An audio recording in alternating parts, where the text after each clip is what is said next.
Pas forcément facile de se concentrer en plein euro de foot pour les 700 000 candidats au bac. Et pourtant, la date fatidique arrive. La philo, mercredi, première du bac général. Depuis quelques jours, les sujets sont transportés en toute discrétion vers les centres d'examen.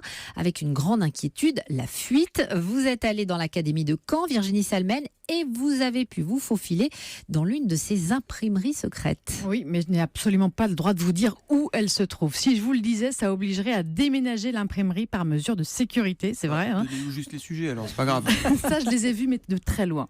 Donc on est proche du secret défense. À l'intérieur, les machines crachent des sujets par centaines de milliers. Ils sont aussitôt mis à l'abri dans une chambre forte. 6 personnes au total ont le droit d'y accéder, dont Lucie.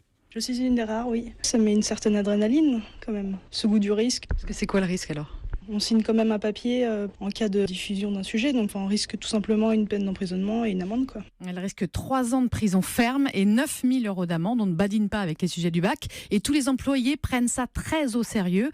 Ensuite, Lucie sort de la chambre forte avec dans les bras de gros sacs postaux scellés, remplis de paquets de sujets. Elle les apporte dans les lycées dans une camionnette blanche banalisée, électrique, le plus discrètement possible. Et dans ce lycée, c'est la proviseure adjointe qui boucle à son tour les sujets.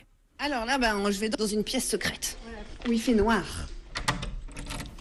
Voilà, et cette clé, elle ne s'en resservira que mercredi matin pour sortir les sujets de philo. Virginie Salmen, Juste détentrice des comme ça. secrets. Juste un, on baisse le volume de la radio. Non, philo, non. Non, je les ai pas vus. J'aurais bien aimé, mais je les ai pas vus.